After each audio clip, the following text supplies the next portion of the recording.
I graduated high school in 2011, and it's weird how that feels like both yesterday and also 3 lifetimes ago at the same time. Depending how old you were in 2011, you might remember it as the year William and Kate got married, Harry Potter ended, or Kim Kardashian got divorced from Kris Humphries after 70-something days. It was also the year Verizon started carrying the iPhone 4 and pretty much launched us straight into the smartphone era. My dad bought me an iPhone the day I graduated high school, and I still remember all my friends and I completely obsessing, huddling around this thing like it was the monolith in 2001: A Space Odyssey. From the moment I got that phone, I was obsessed. And I don't even know if obsessed is a strong enough word. But around that same time, I remember an adult, maybe a parent or my own parent, saying posting on the internet is like peeing in a pool. First of all, gross. Second of all, what? It took me a long time to figure out what that really meant. But today it's a phrase I think about almost every day. Because once something's on the internet, you can never get it back. You can never change it.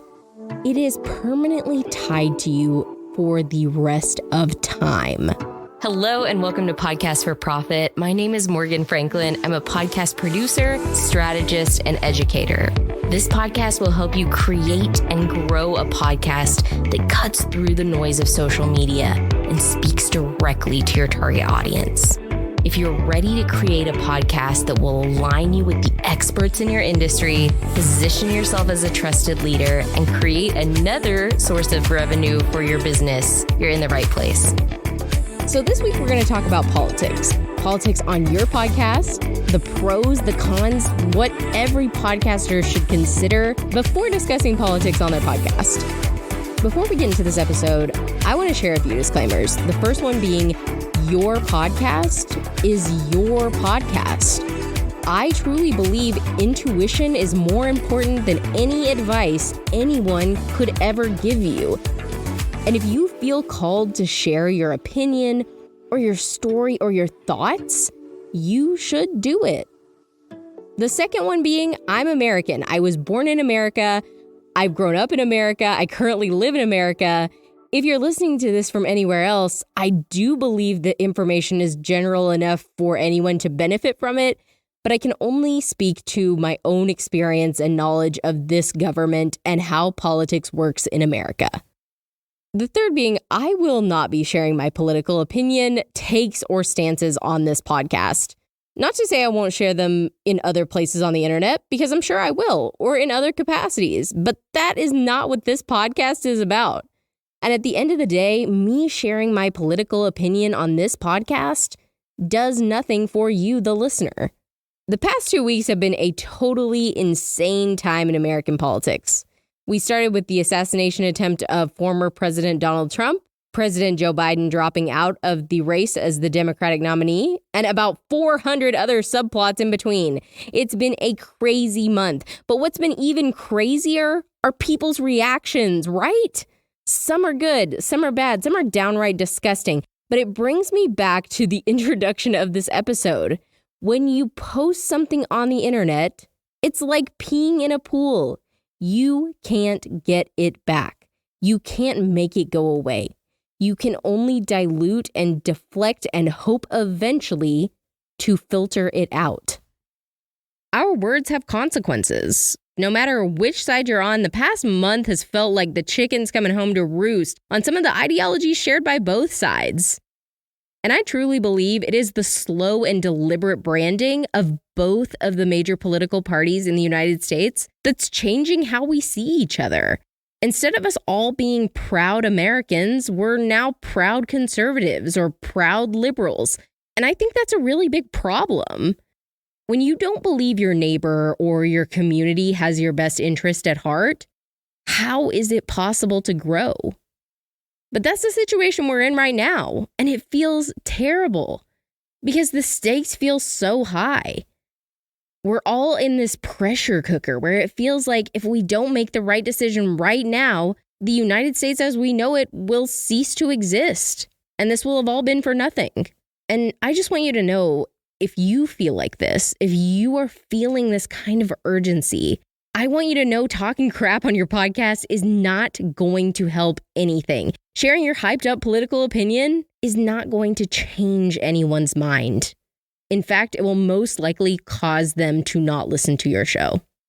If your podcast is about anything other than politics, news, or current events, the likelihood of you growing an audience from sharing your political opinion is incredibly slim. And maybe you're thinking, Morgan, this is how I educate people. This is how I educate my audience on what's going on. And if I don't talk about it, who will? How do I advocate for myself and my beliefs if not on my podcast? And you know what? I hear you. I do. But here's a few things that I want you to ask yourself. Does this have anything to do with my podcast? The normal topics of my episodes or my audience at large? That's question one. Question two is, will what I'm saying give perspective to others, or is it just an opinion I want to share? 3, is what I have to say worth potentially alienating and upsetting 50% or more of my listeners? And then lastly, if I waited 2 weeks, would I still feel as passionately about sharing this opinion? And let's talk about that last one. If you waited 2 weeks, would this still matter enough to you to bring up on your podcast? And I think that's a really good question. This is a good rule of thumb for anyone talking about pretty much anything ever, especially if you're feeling fired up, especially if what you're saying is controversial or passionate or divisive. Will it matter in 2 weeks? And if you can wait 2 weeks to record it, because wow, there are so many times as a podcast producer and as a podcast listener, I wish people would have just slept on it, because we all say wacky stuff in the heat of the moment. You know it, I know it, but that doesn't mean we want that wacky stuff linked to us forever and ever in eternity online. You are entitled to your opinion. And thankfully, if you live in the United States of America, you have the right to say whatever you want. But I think there's a difference between a right and a reason. And that's what I really want you to take from this episode. Is there a reason to say what you're saying? Is it going to grow your podcast? Is it going to make you money? Is it going to improve your brand? Is it actually going to make an impact on someone if that's your reason for saying it? I went to a Women in Business conference earlier this month, and one of the breakout sessions was about first impressions. The whole point of the session was to talk about how to make a first impression on someone that leads to a lasting professional connection. If you're a business owner or a creator or a podcaster, you know this is a very important skill to have. That could be your next client or sponsor or connection to your next client or sponsor. And do you want to know the first thing this speaker said? The key to a lasting first impression is listening. Listening? Who wants to listen? I'm trying to wow someone when I meet them, right? I mean, I think that most of us, that's our first reaction when we meet someone, is to think, how can I impress this person? How can I make a memorable impression? How can I show them that we are connected, or that we have something in common, or that we have common values, or that they should remember me? And you know what I'm hearing a lot of when I say that? I, me. This is not about you. And you know what? Your podcast is not about you. Meeting someone for the first time is not about you. And if you want to build a community, you have to remove yourself and your ego from the equation. Because yes, this is your podcast, but you didn't create it for yourself to listen to. Now, am I saying that you should never share your opinion or thoughts online? No. Especially if you have a solo podcast, what else would you talk about besides your own thoughts? What I'm saying is to create room, show respect, be thoughtful about what you say and how you say it. If you're endorsing a political candidate, great. Say why you love them. Say why you're proud to vote for them and what you hope they do for this country.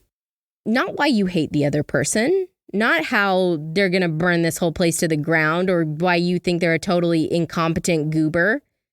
We have to take the high road. We have to hold ourselves to a higher standard than the mainstream media. Because all mainstream media wants is to get views, to bait us with entertainment and crazy headlines to get more advertising dollars. If you want to blame one side in this country, blame the corporations and big media that are using our patriotism for profit. It doesn't matter if it's CNN or Fox News or MSNBC. They're all owned by huge multi-billion-dollar corporations that know they make more money and get more views when we are fighting with each other. And I don't know about you, but I don't want to be part of this cycle. And I don't want to continue perpetuating the lies that one side is evil, or that just because you're one party and I'm another, we don't both want what's best for this country and the world. Do we always agree on exactly how to do it? No, we don't. And that's okay. But we need to turn down the temperature. We need to listen to each other. We need to stop the name calling and childish backstabbing. And even if you're doing it just so that you don't lose podcast listeners, you know what? That's an okay place to start. Because one habit turns into a lifestyle.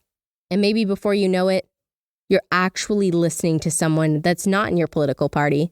And maybe you don't agree with them at all. You think they don't really know what they're talking about, but you're taking a moment to listen instead of just completely shutting down and falling apart. We all have so much more in common than we think we do. I've worked with podcasts and clients on both sides of the aisle for several years, and I can tell you one thing. They both love America. They do. They both want what's best, or at least what they think is best. And no matter what side, we could all benefit from listening more. If you haven't already registered to vote, please go to vote.gov and register. Do your research. Check your sources. If you haven't already registered to vote, go ahead and go to vote.gov and register. Do your research. Check your sources. Be a good source if you are one. And as always, I can't wait to listen to your podcast. Hey, thank you so much for joining me on this episode. If you enjoyed the podcast and you'd like to hear more episodes like this one, go ahead and subscribe to the show. New episodes air every Monday morning. And if you found this episode valuable and you want to help other business owners and podcasters, will you leave me a 5-star review? It helps the show rank higher in the charts and brings more entrepreneurs the information they need to start making money on their podcast.